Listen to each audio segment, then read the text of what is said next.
Good evening, everyone. Good evening. If you can hear us, go ahead and put a one in the chat. We want to make sure that our audio is clear. Go ahead and put a one in the chat. We just want to make sure that you can hear us. I think we're good on the audio because we did some testing before we came on. But welcome to tonight's broadcast. This is installment number 8, I believe. Please don't quote me on that because uh, all my days are running together. So, when you're on different timelines, it's kind of hard to keep track from one to the other, right? It's just that way. But welcome to tonight's installment of the Woes of Babylon as we discuss real issues that people are going through. Have a little bit of an interesting topic for you all this evening, but before we get started in the discussion, I just want to remind everyone that you are entering into a call that is a this is a trust relationship, right? So you are solely responsible for any information that you receive while on this call, and you're responsible for how you choose to take and utilize the information that you receive. All right, now tonight's discussion is going to be centered around invisible contracts, right? What does that look like? Um, how do we know when we're entering into a contract that we can't see or we can't read or there's no full disclosure? And that is happening a lot. It really is happening a lot, right? So let me ask this first question before we even get started. I want you all to put a number in the chat for me. If you can think off of the top of your head, how many contracts do you think, just a rough estimate, how many contracts do you think you've signed in your lifetime? Just right off the top of your head. How many contracts do you think you've signed in your lifetime? Right? And so you can just go ahead and put it in the chat. When people think about contracts, they think about car loans, they think about mortgages, they think about credit cards, bank accounts, they think about the cell phone bill. They may even think about like a rental or a lease agreement or something like that, right? Um, but there is one contract in particular that a lot of people do not realize that they are in because it's not, they don't look at it as a contract, they look at it as something else, right? And primarily they look at it that way is because it's not something specifically that they signed or negotiated, and it's not something that you were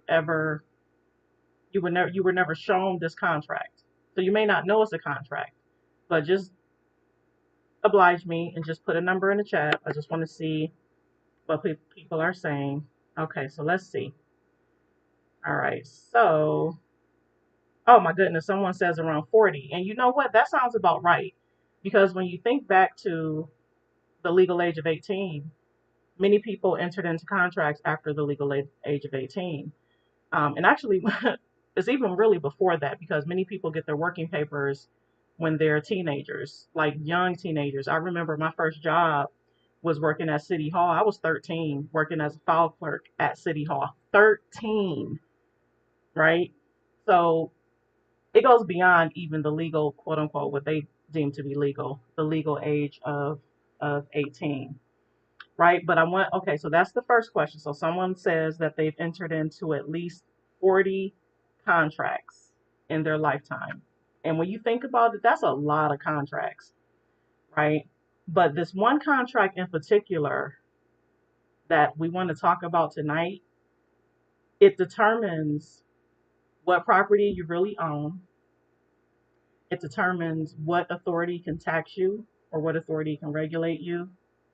It literally determines how you live, right? And what jurisdiction that you're in. So what contract do you all think I'm talking about? You can just go ahead and put it in the chat.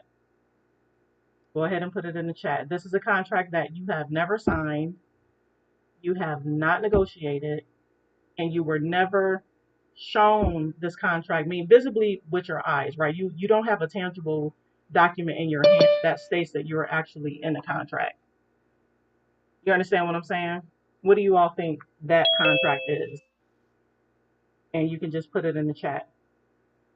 So while you're doing that, again, for those of you that are joining us on TikTok, welcome, welcome. For those that are watching on YouTube, welcome, welcome.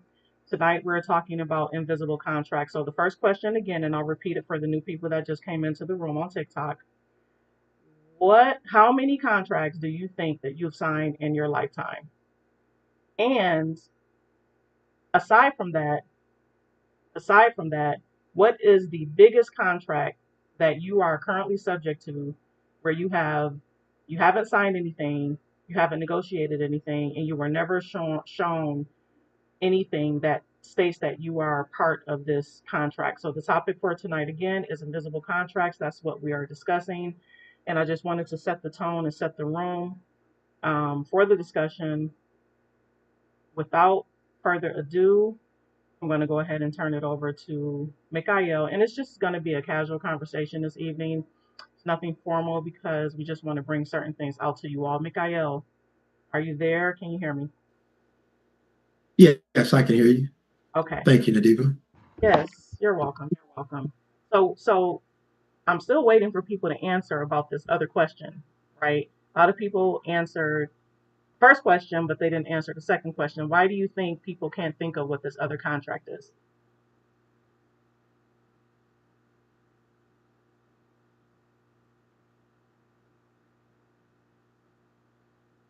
Can you hear me, Mikael? All right. Oh, was that towards me, or I was looking in the Yes. chat? I think somebody answered the question in the chat. Okay. So for those listeners out there on TikTok, and I'll ask the question again, what is the contract, one of the biggest contracts of your lifetime that you don't realize that you're in? And Mikael, why do you think it could potentially be difficult for people to answer that question? Basically, for one, they don't really don't understand how a contract can be one-sided without their signature. And a lot of contracts don't actually necessarily require a signature. And so if you didn't sign something, you don't believe that there's a contract or that a contract even exists. And that places you in a position where uh, someone is taking advantage of you, and you're wondering why, and you don't know what happened, how you got in this position, because of those invisible contracts that you're not aware of. The invisible contracts are much more detrimental to us than the contracts that we can see, that we can sign. Now, all these contracts, whether they're invisible or whether you sign some form or some document or an agreement, they're all structured to benefit someone else and not you. So that's going to be important for us to really go back and kind of look at what a contract really is. I'm sure we have our own definition of what a contract, really is. But tonight, we really want to kind of look at that as well, um, and kind of work our way from there, because there's different angles that we want to look at, these contracts. One thing for sure is that you got to know who you are and who you are not, because based on who commerce says you are, there exist these invisible contracts. There exist contracts that you also sign for as well. But these contracts, as I said before, are structured to benefit another entity and not you. So somewhere along the way, by not realizing that there was an invisible contract on the table, your silence actually was like your signature on these invisible contracts. Well, how do you know the contract exists if there was not full disclosure, if there was not disclosure to let you know that this contract was on the table? So many contracts are right in front of us and we don't realize it. Before we came, or right after we came into this world, the contracts began. Immediately. And yes, and if you are 2 days old, you don't even realize a contract has been already established, an invisible contract. You don't even know that. And you don't realize any other contract until you reach your teens, until you decide to get a driver's license, and then you start utilizing that driver's license and not even realizing that the driver's license is also a contract. So that may be the first contract that you've ever been exposed to. Maybe you got a job at 14, 15 years old and didn't realize there's a contract on the table. So these contracts, invisible contracts, they were created after your birth. And as you move forward in life, more and more contracts continue to pile on. Now, I would say that I'm definitely well over, 150 contracts since my teens up until now, because, you don't realize how many contracts you're entering into, not just the invisible contracts, the contracts where you got to give them a signature that states that you are still incompetent. So whether you're signing a contract or you're not, you're still incompetent. And that's where this system wants you to remain in that position. David, did you want to add anything to that? So going back to the question, and someone in the comment section of the call, they hit it. They essentially hit it dead on, right? So the question is what is the biggest contract that you would have entered into in your lifetime, where no one signed, you didn't sign, you didn't negotiate it, and it's nothing that you would have shown. It's nothing that you would have been shown where you would have known that this was some sort of a contract, right? And so somebody put in the chat, they put the birth certificate and the social security system, and that it was not disclosed. And that is absolutely 100% correct. The Yes. birth certificate and the social security system ties into the biggest master contract of your life. Okay? What is the biggest master contract of your life? It is that citizenship. It is an adhesion contract. Okay? It's not just used to define a nationality or an identity. No, it's a status that's tied to an invisible contract. And in law, your status always comes before your rights every single time. All right, so most people are taught that citizenship is a gift. This is why you have, well, I don't know how that's looking right now with people kicking down the door to get into the States, but back in the day, they would always try to sell this, come to America, come to America. The streets are is what did they call it? The land of milk and honey. And they people actually used to think that the streets over here were paved with gold, right? And so people were fleeing their countries, trying to come over to America to try to be a part of the American dream and become United States citizens. But what they did not realize is that when they did that, they were entered into an adhesion contract where their rights would essentially be forever changed, right? And there were certain things that they were giving up in exchange for a perceived benefit that can be given and then it can be taken away, right? And so in different areas of your life, we have a basic understanding that if you don't read a contract, you know, like how they say always read the fine print. So if you don't read the fine print of that contract, it doesn't matter if you read it or not. You're still going to be bound because you signed it, right? And if you accept the benefits, then your consent to that contract is presumed, right? So a lot of people are out here still trying to assert that they're not a United States citizen, but they have accepted the benefit and the protections underneath the United States Code, their laws, their codes, and their statutes. So if you're asserting that you should be protected under the benefits of their law, then there's a presumption on the table that you are a United States citizen that is subject to an invisible contract that you didn't even know exists, right? Uh, Go if right I could ahead. add to what you just said, Yes. because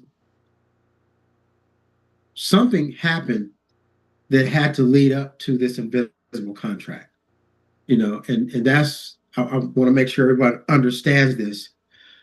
The invisible contract could be considered a secondary contract to the initial contract. So let me kind of explain to you what that means. First, we want to understand what a contract is. It's a legally enforceable agreement between two or more parties. What has to be in that contract? An offer, an acceptance, consideration, some type of value exchanged, mutual consent, and have the capacity to contract. Now, don't get me wrong. Um, these contracts are, like I said, one-sided. They have hidden clauses, presumptions, all type of legalities that take advantage of you, of the other party. So there has to be a contract that led to the invisible contract, which is the birth certificate. And what was that? That was between vital statistics and another party, which would have been the mother of the property, which was you. They had to sign a contract in order to create this invisible contract, which is the birth certificate. So there was first a contract with the mother that led to an invisible contract over you. You are the property. So, yes, there was a contract that came before with the mother and vital statistics, or the state, that allowed them to now establish or create the invisible contract over this entity, this baby, if you will.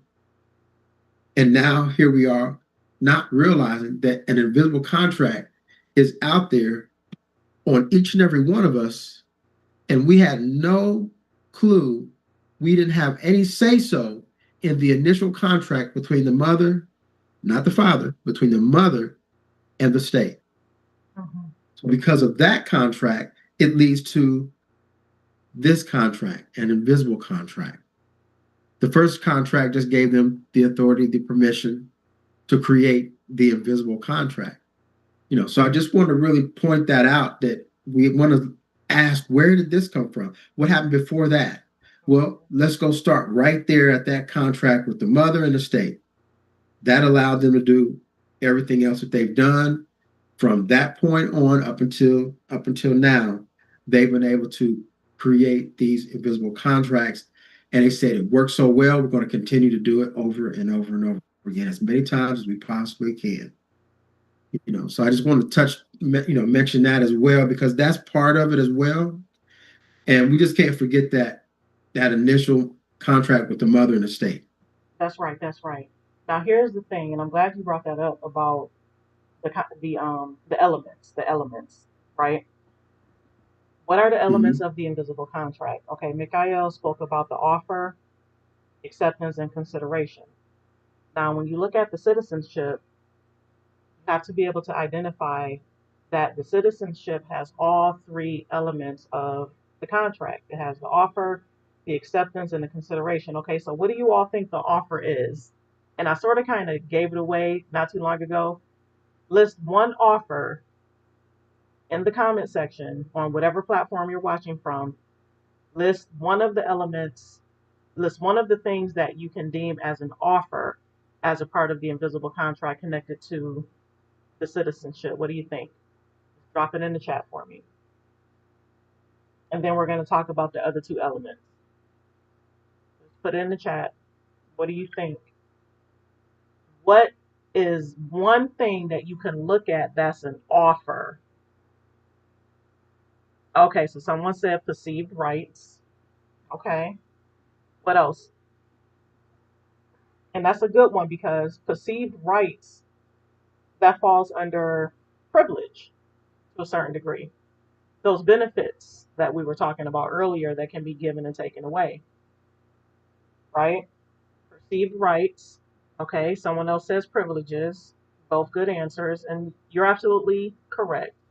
The offer is we will protect you, we will give you benefits, and we will give you privileges, and we will give you recognition of a nationality or an identity or a status that you can call your own.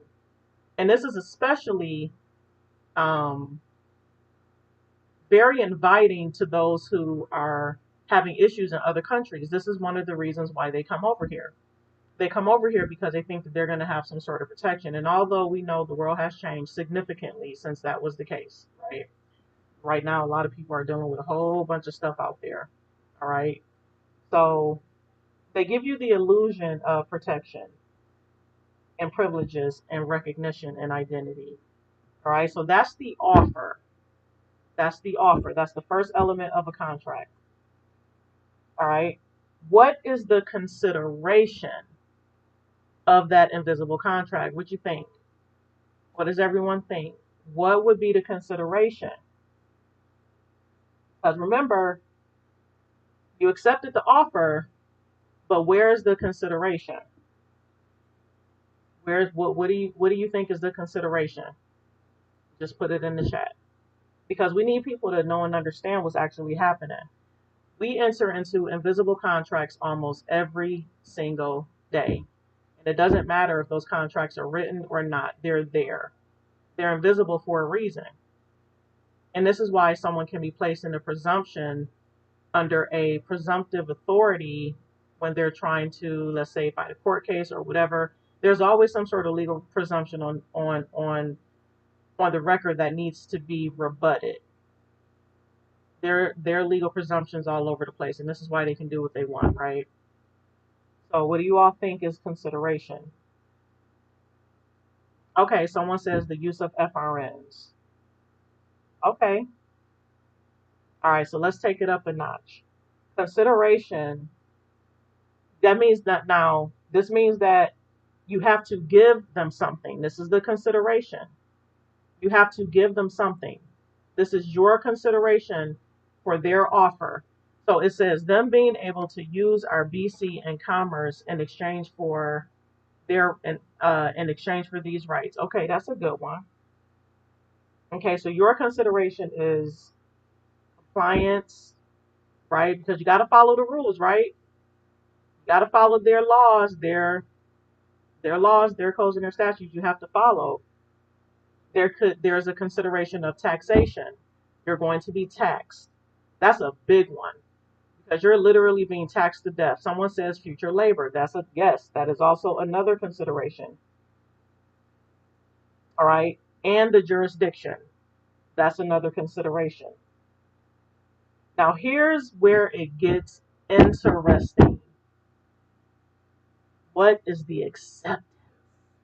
Because remember, the contract has to have all three elements: offer, consideration, and acceptance. What is your acceptance of this contract? Think about it. Think about it. I want y'all to think about this one real hard. What is your acceptance? Okay, someone says citizenship. Well, that's the contract. The citizenship is the contract. But how are you accepting the contract? Okay, someone says the signature. Okay, the signature is something that you may do during the course of your acceptance, but what is the actual acceptance of the contract? Okay, someone says acquiescence. Okay, well, yeah, there is an element of acquiescence there if there's no rebuttal. Correct. Absolutely, yeah. Silence is acquiescence. So yeah, there's definitely acquiescence there. Y'all want me to tell you? I can tell you. Okay, someone says to be bound by their statutes. Okay, so yeah, that's a form of consideration. Okay, I'll just tell you. And when I say it, y'all gonna be like, "Oh man, I didn't even think of that." The acceptance, the acceptance does not occur by signature alone. It occurs by registration. Your registration is the acceptance. Okay? There's the birth registration. There's a social security enrollment. There's the registration of your house, the registration of your car. There is a pledging of assets on the record. Yeah, the registration is the acceptance. You're agreeing to their contract, their consideration, their benefits by literally pledging your property over by way of the registration process, right? So when you place your assets on registration, you are automatically accepting the terms of their offer. Hello? Boom. I bet y'all didn't think about that one, did you? Mikhail, did you want to add anything to that? No, I mean that right there is should be an eye opener for everyone on the call when you think about the fact that you are going to confirm this contract agreement, this citizenship contract by going through the process Mm-hmm. and registering in their system in a way where they are now able to leverage all your assets, Mm-hmm. anything that you create, which Yep. is an asset, because a contract is an asset, a contract is a security. And here we start moving in this direction. And there's no one out there to explain to you how to maneuver, Right. what you're doing right as opposed to what you're doing wrong. Yeah. There is no one. And you're just following along from one generation to the next generation, making the same mistakes that the previous generation did. And you never realize until you reach 40, 50, 60 years old that that is the problem that you've been having all along. Yep. And now you're trying to figure out how to get out of this situation or scenario. This citizenship is not what you thought it was. Right. Somebody said So registration to vote. That's a big one. that's correct as well. That's a big one. And see, here's the thing too. Those those elements that we just named, the registration, that is a form of affirmative conduct as it relates to contracts, right? And so your conduct as it relates to your acceptance of the offer is just as binding as if you signed your signature. Do you know how powerful that is? And so when someone sits up there in court and they say, or they get pulled over by a police officer and they say, well, you don't have any jurisdiction over me. Their conduct creates in other areas of their life, right? Because think about it. They're pulled over on the side of the road by a police officer and they're saying one thing, but in all the other areas of their life, they're conducting affirmative actions that accept the offer of the invisible contract. This is deep. And they have agreed to accept the benefits. You see how this is like just understand how this thing works. So the system, to a certain degree, yes, a lot of people are deceived, but the system really doesn't need to deceive you because the system survives based on legal presumption. All right, because you were never told what jurisdiction are you entering, what privileges are you getting, right? That your ownership of assets are conditional and how the courts gain authority over you. You're not told these things. It's not illegal to not tell you, and it's not required once consent is presumed by way of your affirmative conduct, right? So by accepting the citizenship status, you agree to live how they want you to live. You accepted the offer. You're registering your assets. There's consideration present. There's present consideration. So the question is how do you get out of this? Let me ask you all a question. Has everybody picked up the book? Has everybody started reading the book? They own it all, including you, by way of a toxic currency. That was one of the recommendations that we made for people to read, like probably a month and a half ago. Since we started doing these calls, I think we mentioned it on the first call and told people to pick up those books. How many of you have actually picked up the book and you started reading it? Let's put a one in the chat if you have, because this is a it's a web, and you have to sort of kind of know how to get out of the web. Everything is interconnected. You have these invisible contracts that are connected to the use of the FRN, that's connected to the use of your credit. It's all interconnected. She said, "Yep, it's sitting right here on my table." Yeah, that book is yes, it's you got to read that book. Very eye-opening. Yeah. It's And it's sad that we have to go through so much in life before we get to that point where we say, listen, I need to sit down and I'm going to read this book. right. If you're 18, 19 years old and I say, hey, read this book, you're not going to read it. You're not going to read that book until you start to face life and go through some things and you realize, hey, this is not what I thought it was. Things don't add up. It's not making sense. Why is this happening to me? And I hear young people say, well, it's not fair. It's not fair. Of course, everybody responds the same way. How is that? Life's not fair. You hear that for years. People say that life's not fair. But when you are young, you know, adult, technically an adult at 18, and someone says, read this book, 9 times out of 10, 18-year-olds, they won't read that book. They won't. That's why it's important to reach the youth at an early age before they get to that point, before they feel like, oh, I know what I know enough. I'm just going out on my own. But then what happens? You get to a point where you have lived enough life where you know something ain't right and I got to figure some things out. Now you're ready to read because if I don't do something different, my situation is not going to change. Mhm. My life is going to get worse. And so when someone comes to you and says, hey, are you familiar with the invisible contracts? And I'm talking to someone that's 35, 40 years old. They're like, what are you talking about? Invisible contracts? I never heard that before. It doesn't even make sense. No, I don't talk about visible contracts. What about the contracts I can see?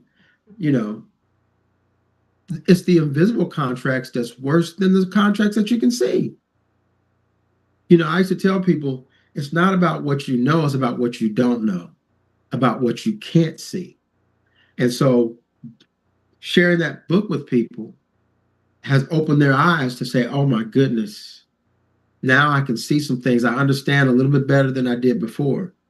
Now they're in a position where they are ready to learn. They are ready to hear whatever it is you have to share with them.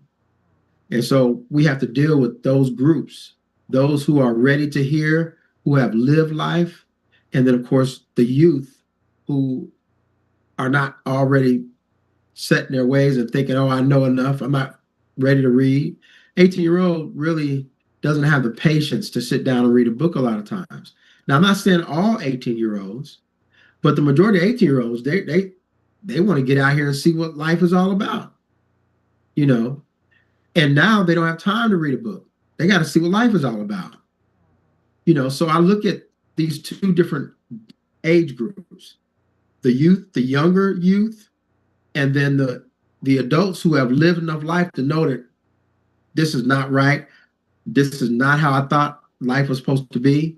I'm talking to people like that right now. You know, all they do is go to work, come home, pay bills, go to work, come home, pay bills, and it just continues. That cycle continues to go.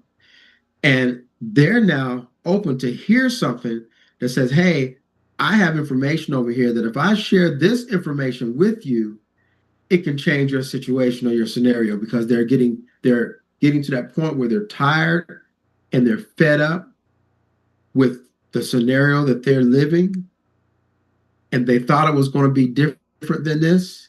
And they also have children and they've been trying to maintain, and now they can't maintain, and everything is piling up. And they've been off the job, the job, which in Hebrew means persecution, for 8, 9, 10 months, can't find a job, and now they don't know what they're going to do. They really don't know what they're going to do. They don't have a clue what the next step is.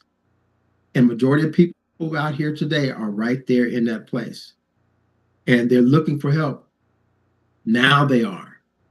You know, talk to them 2 years ago, they're not looking for no help. They're good. They're really good.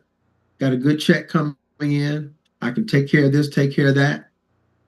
But they are missing the entire system that's been built around them and is benefiting off of their value. Now they may want to hear what it is you have to say to them. These contracts, they're out there, they've been out there. You're not benefiting from these contracts like you should. That's Nadiva? right.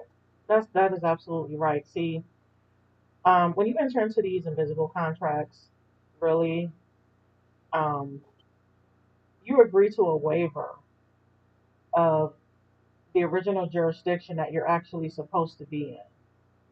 And so you enter into a fictional jurisdiction that is governed and organized and managed by them. And so the citizenship often displaces the inherent, or what people would call the natural private, or private type scenario. All right, because that fictional jurisdiction is going to try to come in and supersede any other authority or inherent rights. And in their eyes, there is no inherent rights. And so what they've done is they've created civil rights. And civil rights can be given and taken away. This is why they have laws on the books governing civil rights. But your rights supersede any rights that they can give you or take you away, because your rights are inherent, given to you by the Most High in Genesis 1. Right? So we have to know what jurisdiction we're in, and you have to know in your paperwork how to go in and make the proper rebuttals in terms of the jurisdiction or the territory or any other legal presumptions that they could potentially use against you to steal from you. Right? Now, their statutes can be modified, they can be suspended, or they can be conditioned just by, like, an act of Congress, or an executive order, whatever the case may be. But those inherent rights that are given to you by the Most High is not something that they can take away if you know how to structure your paperwork properly. All right. And this is the key. And this is why we're dealing with the status, because that citizenship, there's a lot of restrictions on that citizenship that's keeping people from being able to do what they really need and want to do. And so there are certain things that pop up as a result of that citizenship that people don't know how to maneuver, because they don't realize that there's an invisible contract on their head, and there's legal presumptions. There's legal presumptions that they have to deal with, and many people don't know that citizenship creates a lien. And so when you're trying to do certain stuff, you are essentially barred from certain activities. So you gotta, you know, think about, how do I get out of this? And so that book that we recommended is going to give you um, all the foundation that you need, but it doesn't tell you how to fix it. And it does not tell you how to fix it. It just doesn't. And that's when you want to align yourself with people that know, that can tell you or show you or teach you and educate you on how to fix the problem. Because that book is not going to tell you how to fix it. It has some stuff in there, but you gotta you part of the reason why we're recommending that you read the book is because you have to get to the root of the issue to understand what the issue is first, and then you take the necessary steps and move forward to fix it. But you got to know what the issue is. A lot of people don't know what the underlying issue is right now, and so they're doing stuff and they're throwing stuff at the situation, everything, including the kitchen sink, trying to figure that thing out and trying to see what sticks, but they're not dealing with the issue. It's the same thing that people do when they go to the doctor. You know, when you go to the doctor's going to say, well, what are your symptoms? That's the first question that they ask you. What are your symptoms?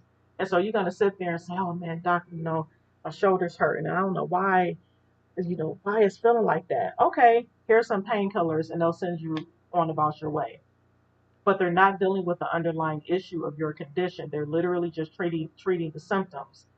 So that analogy spills over into the secure party creditor, state national, American national space, because a lot of people still to this day, even after years of studying, they don't understand the underlying issue. That's why we want you to read that book. It's going to help you get to the root of the problem. But you still got to figure out, how do I get out of this? And that's where we come in. Gail? When you look at these contracts, I'm kind of looking at the contracts that we've all dealt with. We kind of want to look at that aspect a little bit deeper as well, to understand when we say that the benefit is not there for you, the benefit is there for the other party to the contract, whether it's the driver's license, the state, and the BC. You look at these car loans, auto loans, contracts with cell phone companies, everything structured on these contracts is for their benefit. Like an auto loan, you're assigning a title or the ownership of the title to the lender, not the buyer. Right. And you don't realize that's happening. You are authorizing repossession without a court order for any default. You're authorizing this. And anything else that they want to add to the contract, you just want the benefit of driving the vehicle. Well, I tell everybody the money is in the contract, not the vehicle. The vehicle to me is like a perk. If you go to a gym, they give you some towels. Okay. The car is like the towel. It is a perk. The money is the contract. Even in a gym membership, where's the money? In the contract. The contract is a security as well. So you're signing away your rights as the equitable owner when you sign the paperwork. If you want to purchase a house, if you want to purchase a vehicle, whatever it is, you are actually signing away your equitable right. You're consenting to be treated as something that you're not. You're supposed to be the head, or you're supposed to be the creditor, but you are consenting to be the debtor in the contract agreement. That is by default. And then you go back and you want to complain about this and that and the other and so forth. And that's what people are doing out here.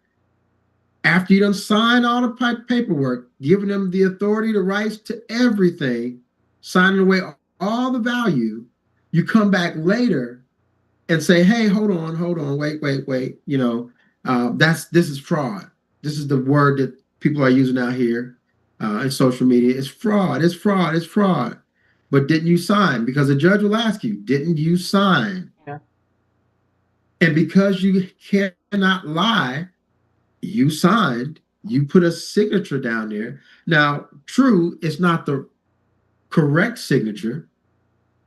It's a blank endorsement, but you still gave them something, and you put something on that dotted line, on that signature line, that allowed them to move forward, retain ownership by the lender, not the buyer. You stepped into that debtor position. You agreed to this, and now you're ready to say it's not fair. Someone has to teach us about contracts, the ones with signatures and the invisible contracts as well. Someone has to teach the people. It may be you teaching the people what they need to know so they don't continue to get in these contracts Right. and lose. So when you look at these contracts, like I said, it doesn't matter what type of contract it is. It's all structured to benefit the other party, not you. My godfather told me a long time ago, the big print giveth, but the fine print taketh away. Mm, that's The profound. big print giveth, but the fine print taketh away. And because you don't pay attention to the fine print, you can literally lose everything Mm, mm, in these contracts. And you literally are. When you think about what you are losing as opposed to what you have gained, it's 100 times more that you have lost as opposed to what you have gained. And you continue to lose your entire life until you step off of the citizenship with all power and authority. right. And And here's the until thing. you can do that, I'm sorry, I didn't mean to cut you off. yeah, until you do that, you will forever be financially oppressed. What were you going to say, Danica? I was gonna say we're not out here trying to, create discord and to lead any sort of revolt or, you know, um, convince people into like an anti-government posture. No, we're teaching people how to conduct their business the right way in a peaceful Correct. manner, non-combative, with clean hands. And you just have to know that the citizenship is something that can be used as a tool to do business, right? But it's not something that you're proclaiming yourself to be in terms of your identity. But essentially, it is something that you have to control and you have to separate yourself from it, control it, and utilize it as a tool to do business because you still have to do commerce. So we're not telling people to go and renounce the citizenship. And no, we're not telling anybody Right. to do any of that. I just wanted to make that clear. But you do have to understand the core hidden clauses that's associated with the citizenship by participation. You consent to if there is no separation, if there's no separation between the living soul and the citizenship by participation, you consent to the jurisdiction and that that conditional ownership that we were talking about earlier, and the registration and the consideration and the acceptance, right? Everything else flows from the top down, from the United States citizenship down into other areas of your life. So you just have to know how to deal with those legal presumptions and how to place the proper separation on paper so that you are protected and that you are not presumed to be a part of this invisible contract. So this has to be, strategically put together for you so that you can operate in the right way. But operating directly under that citizenship without properly controlling it, that's not what you want to do. You want to let them know that you're just coming as a businessman or woman to correct the record. That's really Correct. why you're here. Correct. And, the citizenship is something you need to learn how to control, Yeah. and you need to learn if you are controlling the citizenship, from what position are you controlling the citizenship? Yeah. Now, we didn't go into what position you're in when you are controlling the citizenship, but that's very important. Um, there is a scripture, Matthew 12:37. It says, by thy words thou shalt be justified, and by thy words thou shalt be condemned. It's going to be very important for you to understand those words, the words that you're going to be using. It's, and I look at that and I say, okay, I can look at that from a signature as well. By the words on the for your signature, thou shalt be justified. But at the same time, if you don't understand how important the signature is, the same signature, not the same signature, but another signature, I'll use that word, another signature can condemn you, can place you in a position of a debtor.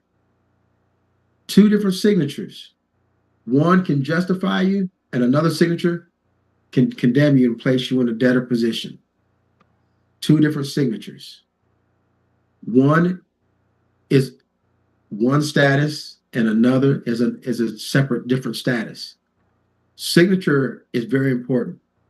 If you don't understand that, because a lot of these contracts that actually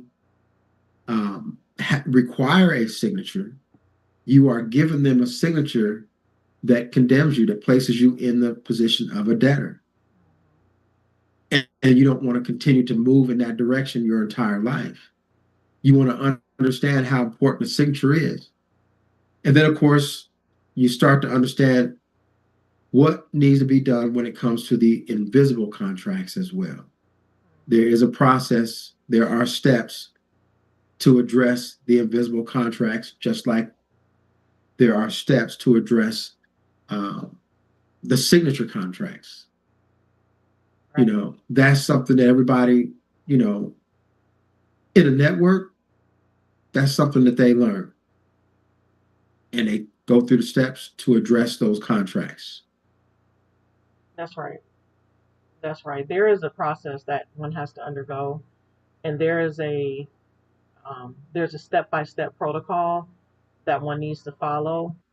But one would have to have enough information to know how to rebut those existing contracts, and then also how to properly rescind any paperwork that you would have submitted out there in the public that can be deemed as confusing or conflicting information as to who you asserted yourself to be, even a year ago, as opposed to who you are now by way of the new information and light that you're receiving by being on calls such as this.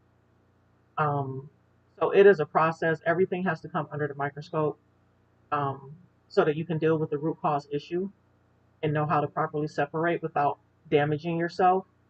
Um, there's a lot of work to do, and this is why we're here, is to help people gain an understanding and to pull people into conversation so that they are not fearful, and moving forward, they have enough information to say, okay, this is what I know I need to do. But the real conversations are happening inside of the private network. Correct. And I just want to mention wrong signature equals wrong status, which equals economic loss. Look at it as an economic loss if you don't have the right status, you don't know the right signature. That's an economic loss. And that's what's been happening to everyone their entire life, and they did not realize it. It's that important. It is. So your signature places you in position for an equitable claim. It should place you in a situation where you have an equitable claim and you can claim the interest that's also owed to you as well. Mm-hmm. There's a few other things that we could definitely discuss. I know our time is kind of winding up. Understanding contract law is going to be very important. When it comes to a contract, you got to read every line. And arbitration, dispute, jurisdiction, clauses, everything. Any addendums, you have to read and understand. If you don't understand, don't sign. Right. If you do sign with capacity. Know who you are, because that's very important. That's where it all starts, right there with that signature. Always request full disclosure regarding everything, any security agreements, funding sources. You want to know everything. Mm-hmm. Don't be afraid to ask the questions that most people will never ask because they're too timid, they're too nervous, they're fearful. If I ask, then I won't get what I want out of it, which is the home, which is the Exactly. vehicle. You cannot allow yourself to be manipulated from that perspective. Record, retain all information. Um, if you need to communicate under some type of affidavit. Make sure that you have detailed records of this transaction, and don't throw that information away. You know, I used to keep everything just because I don't know what to do with it, but I know I need to keep it, and I would keep it, and it might be 10 years old, documents from a contract, but I would keep it and had all this paperwork. And something just told me, hold on to it. But then when you get to around certain people, they'll say, why are you keeping all this or hoarding all of this? Throw it away. Because they don't know how important that paperwork is. That paperwork, those contracts are securities. And if you throw it away, then you've lost all the interest that's actually owed to you. So I know sometimes you have people saying you need to throw these 3 boxes of paperwork, just throw it away. And yet it's all contracts in these boxes of paperwork that you have in the back of the closet. Now it's time to pull it out to see exactly what's going on with these contracts. You got to know what to do with the contract. It is a security instrument as well. Just keep that in mind. It is a security instrument. That in addition to the receipts that you get at the store. Y'all need to start keeping your receipts. You need to start keeping your receipts. Start keeping those receipts and start making a proper reporting. It's a lot of stuff that you can do. I would definitely be holding on to my receipts as well. You may not have a contract with Walmart, but you got a receipt. And more than likely in a 12-month time frame, you have spent more than $600 at Walmart. Hint hint. Hold on to your receipts.